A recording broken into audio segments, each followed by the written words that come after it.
राधे राधे दोस्तों, कैसे हैं आप सब।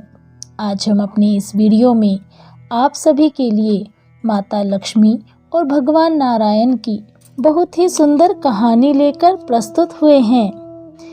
एक समय की बात है कि भगवान नारायण लक्ष्मी जी से बोले, लोगों में इतनी भक्ति बढ़ गई है कि सब नारायण नारायण करते हैं। तब लक्ष्मी जी बोली, प्रभु आपको पाने के लिए नहीं, सभी मुझे पाने के लिए भक्ति करते हैं। तब भगवान नारायण बोले, लोग लक्ष्मी लक्ष्मी ऐसा जाप तो नहीं करते। तब लक्ष्मी जी बोली, विश्वास ना हो तो परीक्षा हो जाए। तब भगवान नारायण एक गांव में एक संत का रूप लेकर गए और एक घर का दरवाजा खटखटाया। तो घर के यजमान ने दरवाजा खोलकर पूछा, जी कहिए क्या चाहिए। तब संत वेशधारी भगवान नारायण बोले, हम तुम्हारे नगर में भगवान का कथा कीर्तन करना चाहते हैं। यजमान बोले, ठीक है महाराज, जब तक कथा होगी आप मेरे घर में रहना।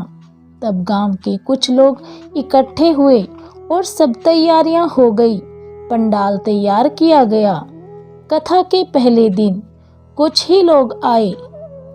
अब भगवान स्वयं कथा कर रहे हों तो भला भक्तों की भीड़ क्यों नहीं होगी। इसीलिए दिनों दिन कथा सुनने वालों की भीड़ बढ़ने लगी। ये देख भगवान अत्यंत ही खुश हुए कि लोगों में इतनी भक्ति है। लक्ष्मी जी ने सोचा, अब परीक्षा लेने का समय आ चुका है। लक्ष्मी माता भी वृद्ध माता का रूप धर उसी गांव में पहुंच गई जहां भगवान विष्णु संत का वेश धरकर कथा कह रहे थे। तभी एक महिला अपने घर का दरवाजा बंद कर कथा सुनने के लिए जा रही थी। तब माता जी उस स्त्री से बोली, बेटी थोड़ा पानी पिला दो। तभी वह स्त्री बोली, माता जी मुझे कथा में जाना है, देर हो रही है। तो वह वृद्धा स्त्री बोली, पिला दे बेटी, मुझे बहुत प्यास लगी है। वह स्त्री फिर से दरवाजा खोलकर लोटा भरकर पानी लेकर आई। माताजी ने लोटे से पानी पिया और पीकर जब उस लोटे को वापस लौटाया तो वह लोटा सोने का हो गया।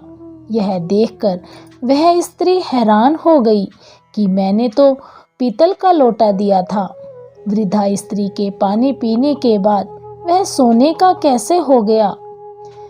यह देख वह स्त्री बोली, माताजी आपको भूख लगी होगी। स्त्री ने मन ही मन सोचा, यदि माताजी खाना खाएंगी तो थाली, कटोरी, चम्मच, गिलास भी सोने के हो जाएंगे। तो वह वृद्धा माता बोली, ना बेटी ना, तुम जाओ, तुम्हें कथा सुनने को देर हो रही है, कथा समाप्त हो जाएगी। इतना सुन वह स्त्री कथा सुनने के लिए चल पड़ी। रास्ते भर उसका मन कथा सुनने की बजाय वृद्धा स्त्री में ही लगा रहा। कथा पंडाल में पहुंचकर भी वह उसी वृद्धा का स्मरण करती रही और कथा में बैठी अन्य स्त्रियों को भी उसने सारी बात कह सुनाई। वो सभी महिलाएं कथा में से उठकर चली गईं। अगले दिन कथा में आने वाले लोगों की संख्या कम हो गई। तब संत वेशधारी भगवान विष्णु ने एक व्यक्ति से पूछा, आज कथा सुनने वालों की संख्या कम कैसे हो गई। तब वह व्यक्ति बोला, गांव में एक चमत्कारी माताजी आई हैं। वह जिसके घर में पानी पीती हैं वही बर्तन सोने का हो जाता है। जिसके घर में खाना खाती हैं वही थाली सोने की हो जाती है। भगवान विष्णु समझ गए कि लक्ष्मी जी का आगमन हो चुका है। इतने में देखा कि यजमान सेठ भी कथा में से उठकर चल दिए। यजमान सेठ कथा में से उठकर माता जी के पास पहुँचे। यजमान माता जी से बोले, माता जी मैं तो प्रभु की कथा का आयोजन कर रहा था, आपने मेरे घर को ही छोड़ दिया, आप मेरे घर में क्यों नहीं आई।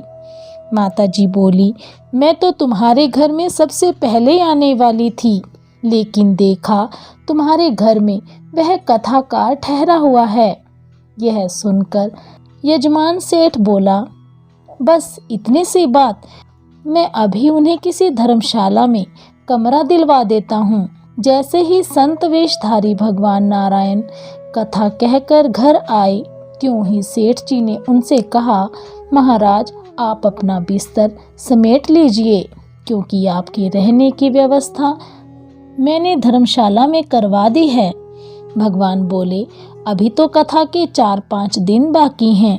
सेठ जी बोले, नहीं नहीं, आप जल्दी कीजिए, क्योंकि मैंने अपने यहाँ किसी और मेहमान को ठहराना है। इतने में माता जी भी वहाँ आ गई और सेठ जी से बोली, सेठ जी आप जरा बाहर जाइए, मैंने इनसे अकेले में बातचीत करनी है। तब माता लक्ष्मी ने भगवान नारायण से कहा, प्रभु अब तो आप मान गए। भगवान नारायण बोले, हाँ लक्ष्मी जी, तुम्हारा प्रभाव तो है, लेकिन मेरी भी एक बात माननी पड़ेगी कि तुम यहाँ आई जब संत के रूप में मैं यहाँ आया। जहाँ संत कथा करेंगे वहाँ तुम्हारा निवास जरूर होगा। यह कहकर भगवान नारायण ने वैकुंठ के लिए प्रस्थान किया। अगले दिन सेठ के घर के बाहर सभी गांव वालों की भीड़ जमा हो गई। लोग चाहते थे कि माता सभी के घर बारी बारी से आएं, पर ये क्या, माता लक्ष्मी ने सभी गांव वालों से और सेठ जी से कहा, अब मैं भी यहाँ से जा रही हूँ। सभी बोले, माता ऐसा क्यों कह रही हैं? क्या हम सभी से कुछ भूल हो गई है? माता लक्ष्मी बोली, ये तो मूर्खों का गांव है। मैं वहीं रहती हूँ जहाँ नारायण का वास होता है, संतों का कथा वाचन होता है। आपने नारायण जी को तो यहाँ से निकाल दिया, फिर मैं यहाँ भला कैसे रह सकती हूँ? ऐसा कहकर माता लक्ष्मी भी वहाँ से चली गईं। बोलिए श्रीमन नारायण भगवान की जय। तो दोस्तों, कैसी लगी आप सभी को हमारे द्वारा सुनाई गई लक्ष्मी नारायण जी की कहानी? हमें कमेंट बॉक्स में कमेंट कर अवश्य बताइएगा। साथ साथ हमारे चैनल को सब्सक्राइब करना ना भूलें। आप सभी का कथा सुनने के लिए बहुत बहुत धन्यवाद।